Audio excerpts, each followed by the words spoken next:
Bonjour, aujourd'hui j'aimerais vous présenter un kit un peu particulier, tout petit, hein, tout petit, qui est un cadeau de mon ami Philippe, coucou Philippe, le président de l'association emo5.com, que si vous ne la connaissez pas, c'est pas bien, une association de défense et surtout de préservation du patrimoine informatique et vidéoludique.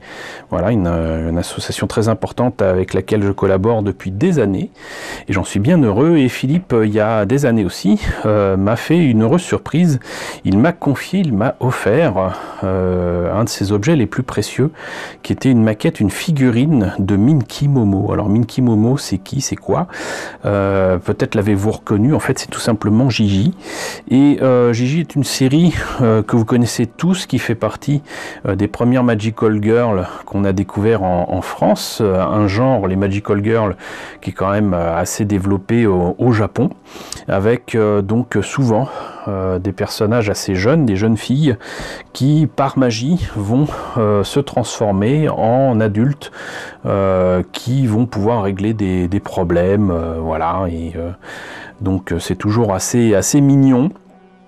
Particularité aussi du chara designer de la série Minky Momo, donc de Gigi, c'est le même gars qui a signé le chara design d'une série que vous connaissez tous, qui est l'Empire des 5, et donc les personnages sont quasiment les mêmes, hein. Le père moustachu, c'est ni plus ni moins que le père de Minky Momo dans la série donc de Gigi, et donc voilà, c'est vraiment typique des années 80.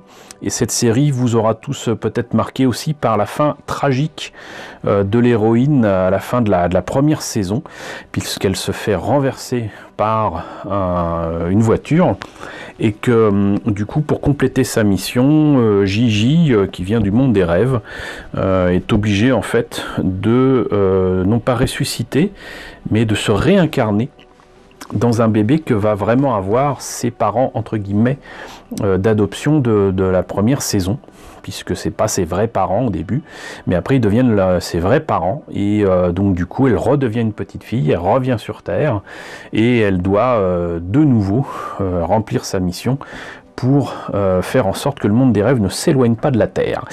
Et donc voilà, vous avez ici une figurine typique aussi, une maquette typique des années 80 japonaise, qui exploitait tout et n'importe quoi. C'était pas spécialement joli, mais les boîtes étaient assez sympathiques, et ce que je note surtout, c'est que ici Minky Momo est accompagné d'un petit robot. Et on voit là, ici, du coup, ce que ça donne une fois monté pince. C'est pas la joie.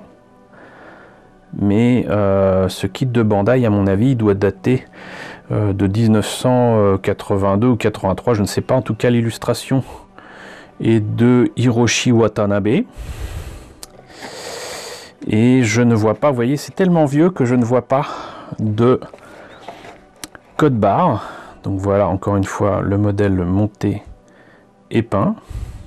Et vous voyez qu'il était à 300 yens, donc c'était vraiment pas cher. À mon avis, c'est vraiment de la même époque que Macross et compagnie, donc c'est vraiment tout début des années 80. Et donc ça n'en est que plus précieux. Donc encore merci Philippe pour ce beau cadeau.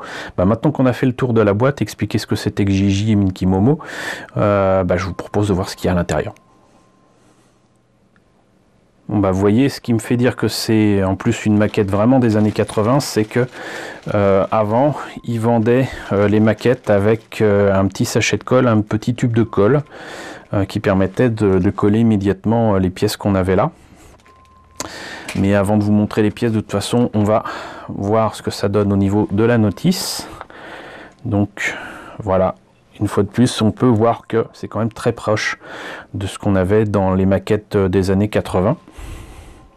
Je sais pas comment s'appelle ce robot, je sais pas de quel épisode il sort, mais peut-être pour aider pour la vente. Donc les pièces en présence. Le robot, il est en deux parties, youpi. Le buste et la tête de Gigi, c'est en deux parties. Là aussi, typique des maquettes des années 80, c'est accompagné de jolis petits dessins avec des trucs rigolos, j'imagine. Les bras, les jambes. On a a priori une planche de décalco avec les yeux, ce qui aidera le travail des personnes qui n'ont pas très confiance en leur qualité de peintre. Et voilà ce que ça donne. Mais donc on est quand même d'accord que là c'est quand même plus joli qu'ici, hein.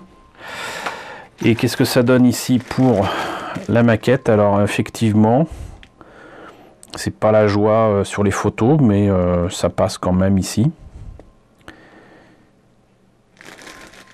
Et il y a même le socle qui est en fait la reproduction de sa baguette magique. Donc ça c'est sympa. Et là je vois qu'il y a effectivement, oups, les yeux. Et je ne vais pas sortir cette maquette de son sachet parce que c'est trop précieux. Voilà. Donc bah écoutez, je pense qu'on a là une présentation d'une maquette vintage d'au moins 30 ans, au moins, si ce n'est peut-être carrément 40. Donc si Monsieur Focus pouvait m'aider, voilà, ça serait cool. Je profite d'ailleurs de la présentation de cette maquette ce vendredi pour vous rappeler que ce week-end je suis à Périgueux pour le Périgeekasia. Voilà, donc j'y suis ce samedi et ce dimanche à Périgueux, Périgeekasia. Je vous mets les précisions dans la description de la vidéo.